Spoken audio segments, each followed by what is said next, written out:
My name is Ethan Aldridge. I'm the author and illustrator of Estranged, and today I'll be drawing Edmund Carter and the Childe from my book.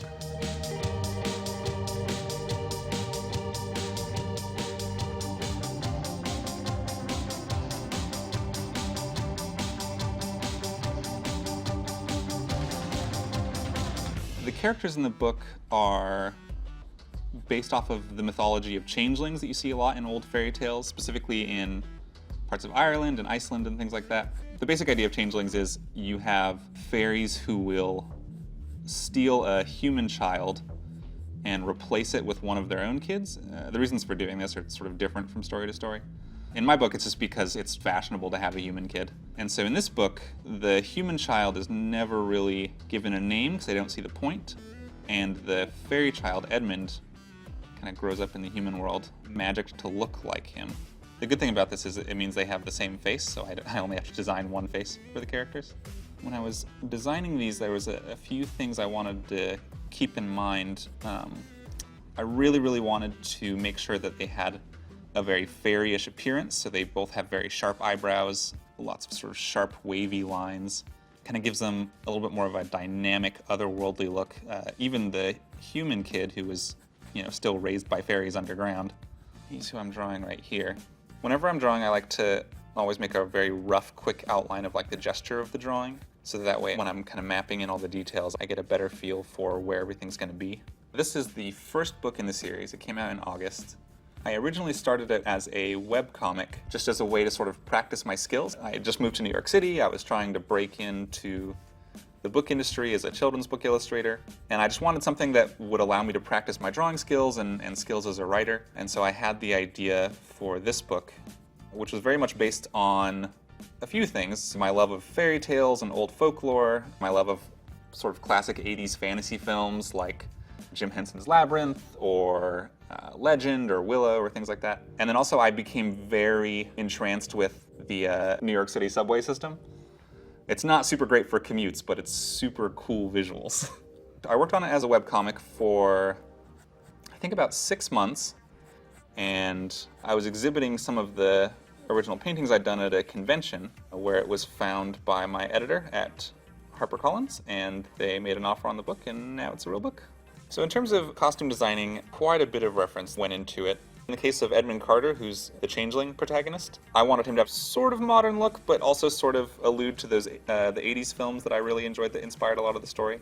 So he got this sort of old leather jacket and things like that. But I wanted to also make sure that it kind of had that strong fantasy element to it, so I would intentionally add elements to his outfit that would give it that vibe. Like he's got this patch on his shoulder that kind of looks like a bit of pauldron on a suit of armor. He wears his belts in such a way that you would if you were carrying a sword. And for the Childe and for a lot of the below ground fairies, I still wanted them to have sort of a modern look because it's a modern day fairy tale.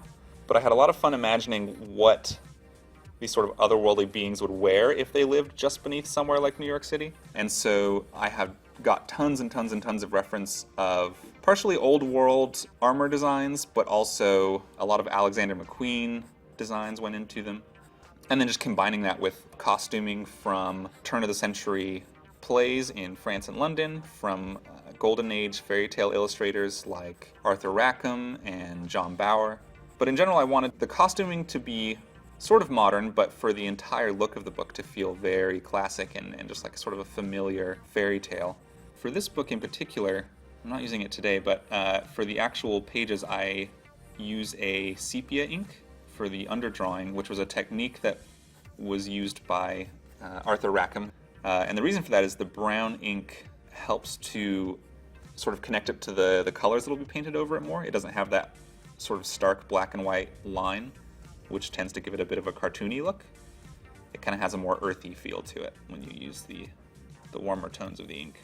So the thing that I like about using dip pens is they have a very nice line width variety to them.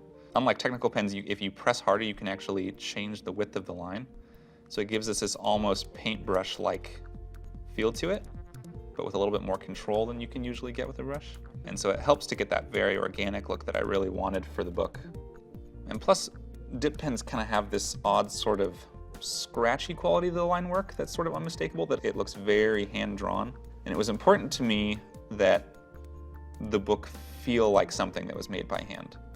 Once the underdrawing for these things is established, inking can usually go pretty quickly because you're mostly just tracing. When I'm drawing, I try and keep the details of the sketch pretty loose, so that way inking is a bit more fun. You kind of have to come up with some more of the details on your own, and that kind of still gives it that excitement of doing a first drawing instead of just tracing over an old one you've already done.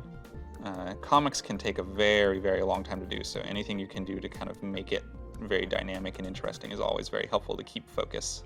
Especially something like this where I'm making the entire book by hand, it can take a long time. I was very interested in, when I was writing this book, about making it about changelings, because in stories where they show up, and they're in a lot of them, they're almost always the bad guys. The usual stories you see is a mother will notice that her baby has been switched and she has to perform some task to expose the fake and get her real baby back, and the whole thing usually plays out in the course of about a day or a night. And I always thought those stories were sort of interesting. Some were kind of sad, some were really silly, but I always wondered what the fairy baby thought about the whole thing. And so when I originally wrote this story, Edmund Carter, the changeling kid, was the protagonist, which he still is.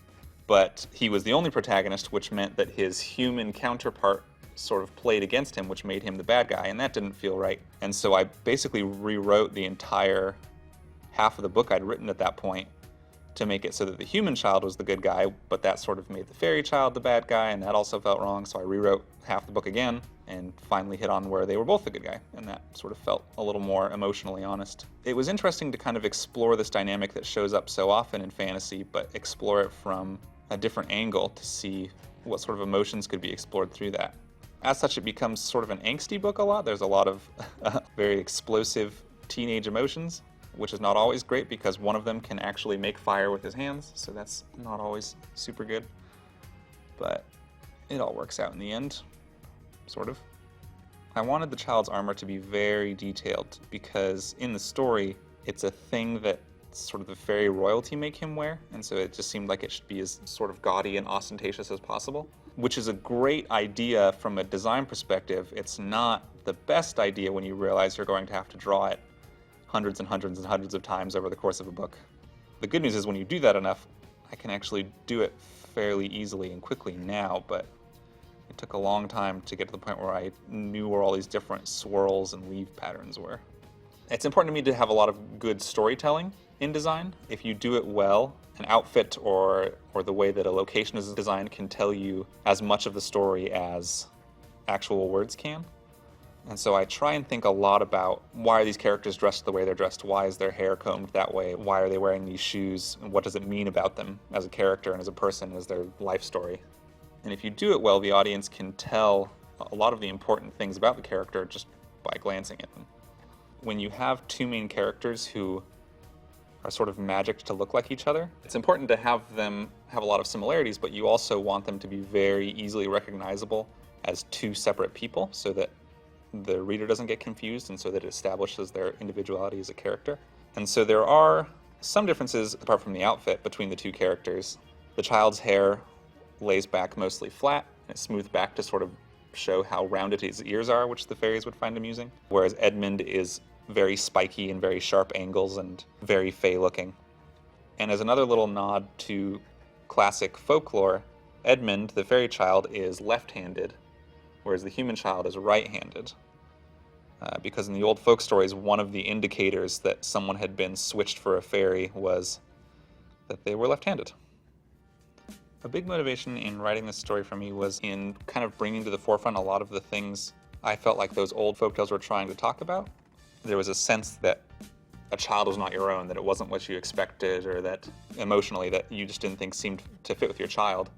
And from a modern perspective, that seemed like a pretty good opportunity to tell a story from the other perspective about a child who didn't feel like they belonged with their family or knew they didn't belong with their family, and how they would go about dealing with that. And so a lot of the book was exploring those feelings of isolation and exploring those feelings of not knowing where you fit into your own family and finding out how to navigate those waters. It's about being honest with yourself and honest with those that care about you. And so it was a really good opportunity to go back and take those old changeling stories, some of which are quite sad, and making it into something more positive and making it into something about characters growing through that and about characters who learn to find their place. And also you get the added bonus of drawing goblins and dragons and all those fun things. A lot of the style also is dictated by the medium I use, the pens and the inks and the watercolors. And a lot of that was just learned through experimentation. I spent a long time drawing with different materials and seeing what felt right for me. And a lot of how I draw kind of comes naturally out of using those tools. I really like dip pen and ink and watercolor because it's fast, which is helpful, especially when you're doing comics. But it also has this really wonderful, immediate quality to it where it's very tactile and you feel very, very connected with the drawing that you're doing.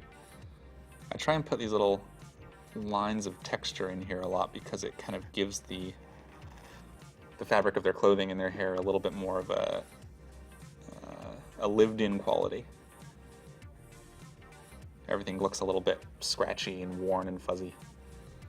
All the main characters in the book have a color palette coded to them specifically. Edmund, the fairy child, is lots of grays and blacks with sort of this undercoating of red. He has a very explosive personality that he kind of tries to keep suppressed, and so I wanted to kind of communicate that in his coloring with the reds and the blacks. Whereas the human child is almost all these kind of muted grayish blues. In the story, he's grown up his whole life in these sort of fairy courts where he's basically a glorified pet, and so there's not a whole lot of self-expression in his life. Because of that, he's a pretty quiet individual who mostly just sort of keeps his thoughts to himself. Color is one of the easiest ways to establish information and sort of a sensory experience for a character or a place, and so color is very, very important to the story. Like I said, when I was designing Edmund, like you can see, a lot of his outfits, even though it's just a very modern outfit, I tried to sort of have all these different little elements to his clothing that sort of suggested a knight or suggested sort of this fantasy hero, to sort of drive from the fact that even in the story he's trying to hide who he is from his human family, that he can't quite get away from it. There are things kind of inherent about him that, whether he likes it or not, he sort of has to live with. And a lot of the story is about him learning to be okay with those things. Alright, I think that'll do it for the actual drawing. My name is Ethan Aldridge, and these are my characters, Edmund and the Childe, from my book, Estranged.